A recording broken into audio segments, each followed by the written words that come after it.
For the soul, there is no something called a health and unhealth. The soul is healthy when it has realized itself of who it is.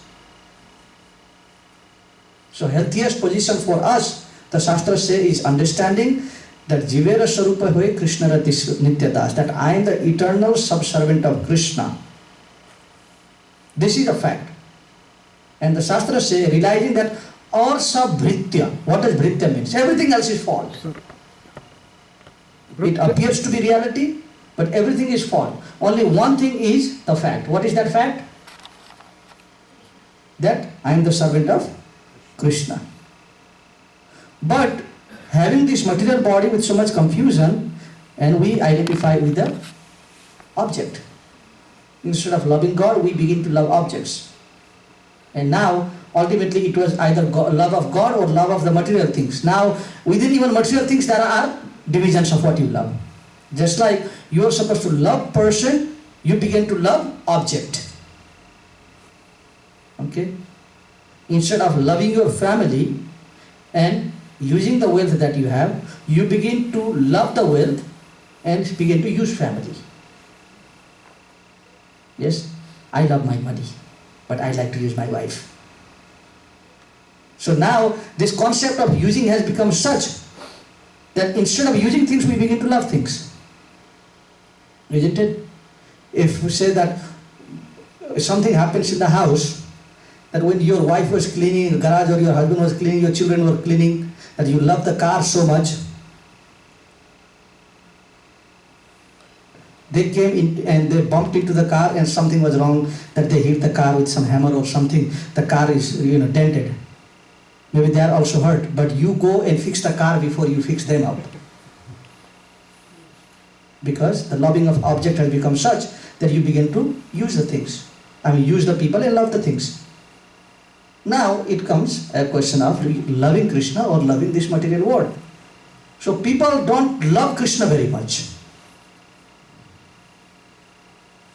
in this material. No one loves God. Sometimes they hide behind the curtain of so-called love of God and try to accomplish the things they want. Isn't it? Just like some of the people you see coming to the centers or the temple is that when they have some flyers in the hand. They come, I just came to put some flyers in the temple. Normally no one comes. This person is not seen here. But when there is a need of advertisement of his business, then he comes to the temple, puts his card there, puts his flyer, and he just does namaskar to Krishna from the door because at least mandir aaya hu to thoda karne padegi na. I have to do from the door at least. But not much to Krishna. Not much about devotional service. But everything about making themselves happy. So therefore, Maharaj Jadbharat is saying, but for the self-realized people, what does it really matter? I am not identifying myself with the body. I don't care how fat I am, how healthy I am. But in any situation, for those people who have no understanding about God and the actual benefit of life, they are the most unhealthy people in the planet. Because their future is dark. Your body is temporary, it's going to come to an end. But what is the healthy body for you after that? So therefore Maharaj Rahugan, when he spoke that way, this is the way that Jadbharat replied. That for me health comes when it is only to the situation of what is the health of your devotion. So how do we say, how healthy are we when it comes to that? The body healthy, diabetes, cholesterol, the time will bring it all. So if you are still eating paneer sabji and having no problem, that's okay, keep on eating, but maybe a few years time you have to stop that also. So now when this question is asked, he said, I am blind to this reality, please explain to me what is the actual reality behind this, what you are saying. So Maharaj, Brahmana Vacha is who? Jadbharat, who is born in the family of Brahmanas. Okay? Originally he was a king. The self-realized Brahman, Jadbharat said, among the various material combination and permutation, there are various form and earthly transformations. For some reasons, these move on the earth, the surface, of the earth and are called the palanquin carriers.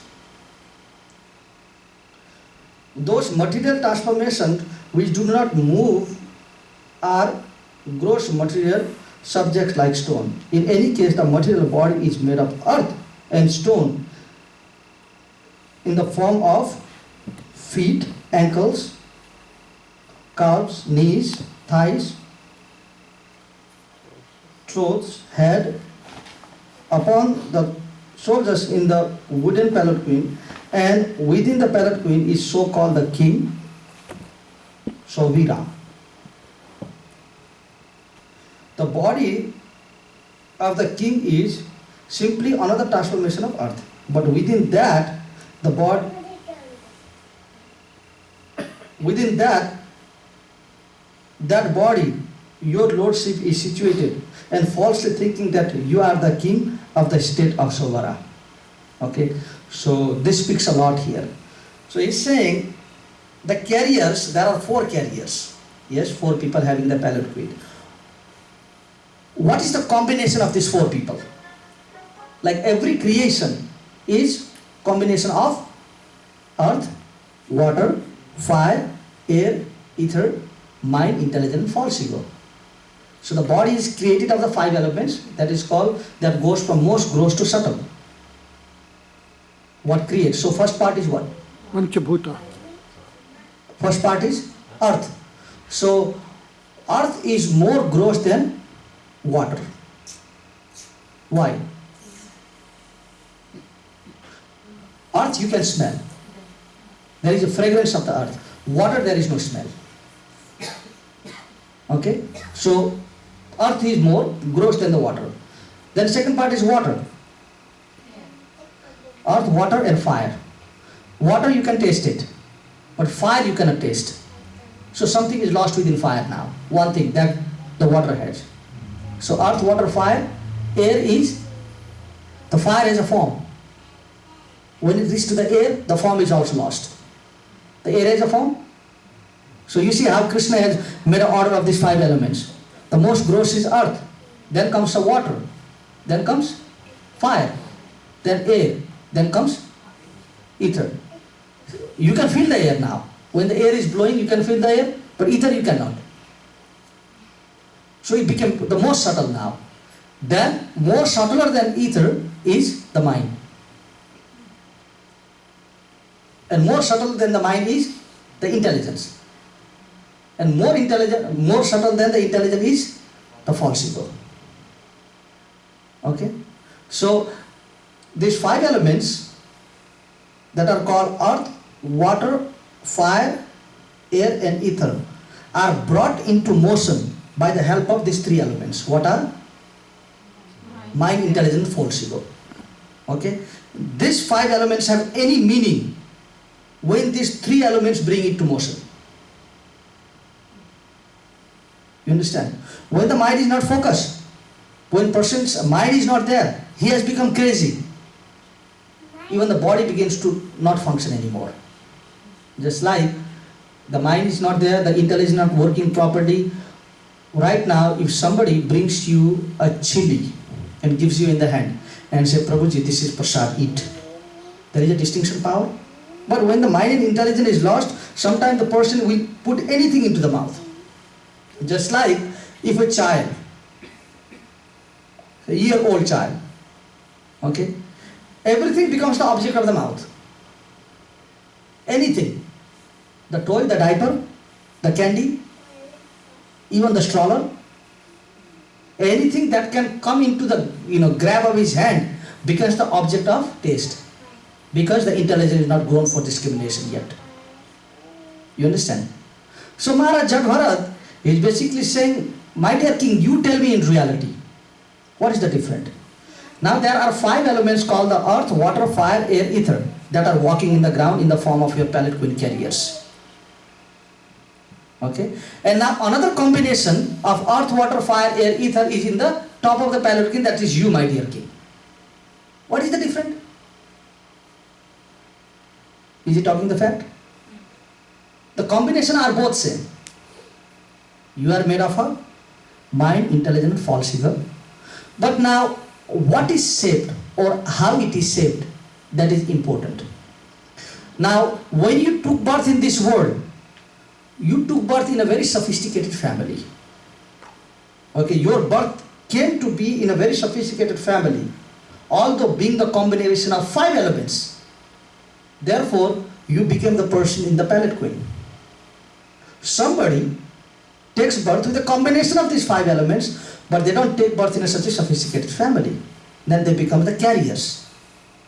But in a reality, what is the difference between the king and the carriers? You know what is the difference? In reality, anything different? So nothing. So therefore, again he gives an example. As me as a Jad Bharat. How come Maharaj Raugan has this big name in his family? Because he comes in line with Maharaj Bharat. He comes in that heritage. The same Bharat who becomes a deer and now becomes a Jad Bharat also. Because he was born in the family of Maharaj Rishabdev, he became so celebrated that the entire planet was respecting him. Yes? Now, taking birth in the family of Jad Bharat, in the family where there is no wealth, nothing, he becomes the carrier. He said, my dear king, this is changeable situation. You never get, no one, gets carried for all of his life. There is a saying, every dog has his day. So my dear king, it's your day today that you are being carried. But it doesn't take too long for somebody to come from that position to this position. Because who was in that position before? Who? Me, I was in that position and I fell down. And today I come to the position where I am having to carry you also. So therefore in this material world, why you identify with somebody being a king? Why you identify with somebody being a servant? In reality, everyone is a servant. But some people accept the fact. Some people accept the fact that we are servants of Krishna and get into that service of serving God. But some of us still have that objection. Instead of working in a company and the boss says, the owner of the company says, you know what, I want to give a big party to the entire people, all the people that are working in my company. Can you help me to arrange it? So instead of helping the owner to arrange a party so everyone can enjoy, you say, if I can arrange this big party in behalf of honor, maybe I can do something in my independent also. So instead of being the helper of that business, he tries to use all that budget and tries to hold the party separately, using the budget of the owner. Does it work out? So with that party, he would have been the enjoyer also, because he's part of the company also, isn't it? So just like if the wife is cooking in home every day, and one day something happens to her brain, that they think, I'm cooking this nice food for this family every day, today no. I'm going to make this cooking so bad that I'm going to put 10 chilies in this cooking. But the fact is that you are going to sit down in that same table, around the table, and eat with them, you know that. Yes? So because not being not able to appreciate the fact that I serve my family or I serve my children, that day you intend to become the enjoyer yourself.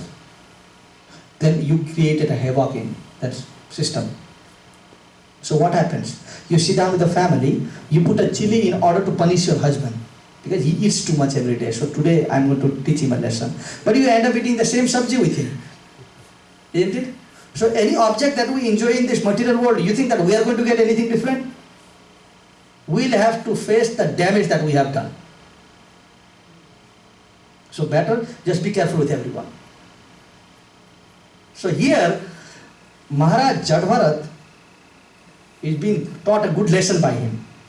He's saying, don't have this ego of being the master of anything. No one is a master. So he goes furthermore. So what text are we in? You remember? 6. Now we are at 7. So Jad Bharat continues. It is a fact, however, that these innocent people carrying your palanquin without payment are certainly suffering due to this injustice. Their condition is very lamentable because you have forcefully engaged them in carrying your palanquin. This proves that you are cruel and unkind. Yet due to the false prestige, you were thinking that you were protecting the citizen. This is ludicrous.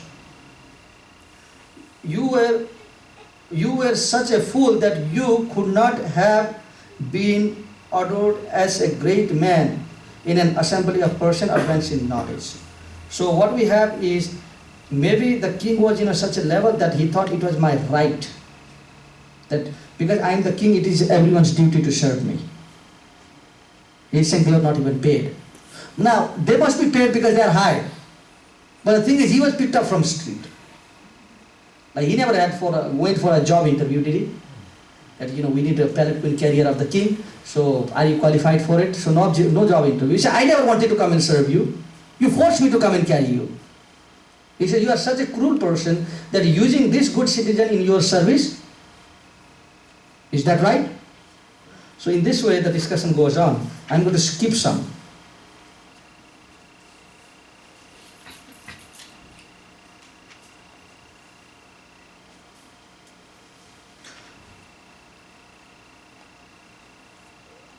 So the reality that he's trying to talk about is, because Maharaj Raghugan is very much advanced in the spiritual science, he wants him not to be so comfortable in life. Biggest problem comes when you are too comfortable. Like once Prabhupada says that in my mission, which is International Society Krishna Consciousness, he said, I have made everything too perfect. Everything is perfect. The sadhana is perfect. The process is perfect. The way of engaging yourself in devotional service is very perfect. The way Prabhupada made it. You don't have to do any exercise. Like, sometimes people get up at 5 o'clock in the morning, go to gym. The way that Prabhupada has created his society is such that you don't even require a gym. Like, we were dancing for 5 minutes, we became tired enough to sit down again.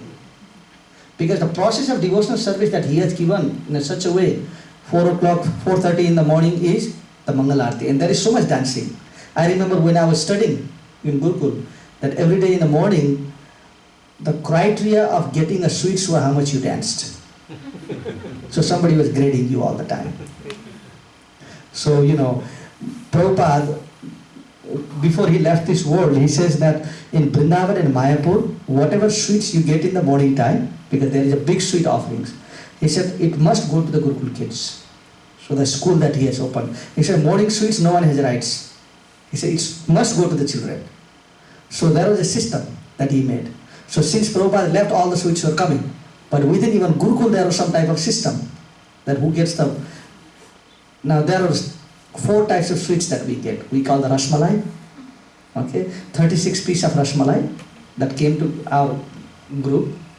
Then there was 36 pieces of Rasgullas, 36 pieces of Sandesh, and 36 pieces of Barfi. Now, of that, Barfi was always the desired object by everyone.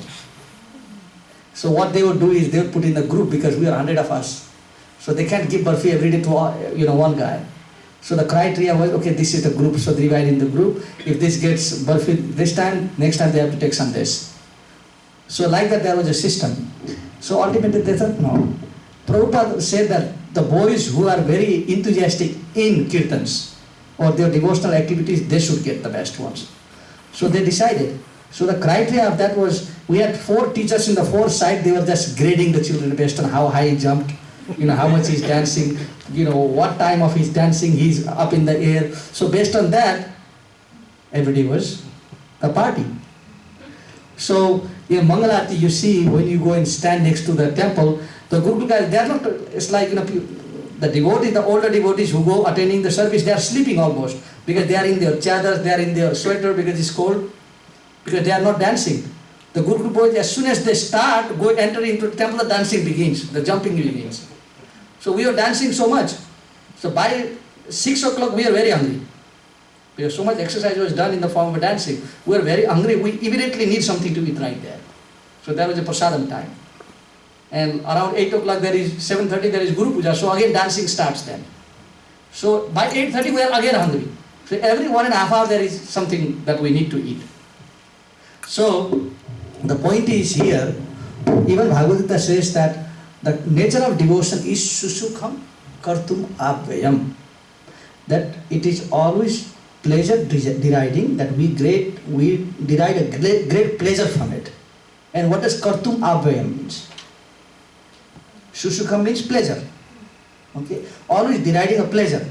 And kartum abhyayam means wanting to do more. That I want to do it more. So that is the nature of devotion, Bhagavad Gita says. Rajavidya rajaguyam pavitra midamuttamam prataksha bhagavam dharmam susukha kartum abhyayam. If you do it right, it's a nature of devotion, that it increases your desire. Like in devotion, what is the motivation? When you talk about any type of devotion, what does it involve? Lot of tapasya? Yes, lot of tapasya.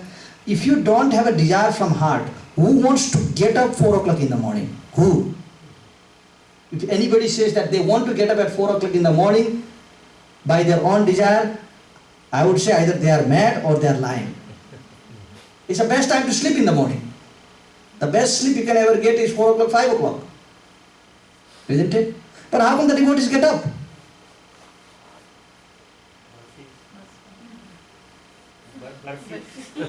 No, that's for us. Okay, you tell me, what about you? You drove about 30, some devotees 40 miles. Why did you come here? Because of this reason why Krishna is saying, Susukham kartum abhyayam, that it gives you a great pleasure. Yes? And it gives you a sense of kartum abhyayam, that I want to do it, I want to go, I have to go. That every other reason is defeated by one reason. What is that? Interest to engage in devotional service and willingness to attain the process of devotional service. Say that if you don't attain any of this religious ceremony for 1 month, do you feel comfortable within yourself anymore? You don't. You feel like something is missing. Kuch ho raha hai yahan par.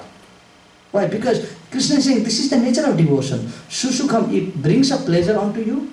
And kartum abhyayam, it's not that, oh, it was nice, so I didn't have to go next week. No. When will the next week come now? So again, you are willing to go for the next part. But what is the position with material things? What is the position with material things? With spiritual is that you deride a great pleasure and it makes you feel that you want to do it again.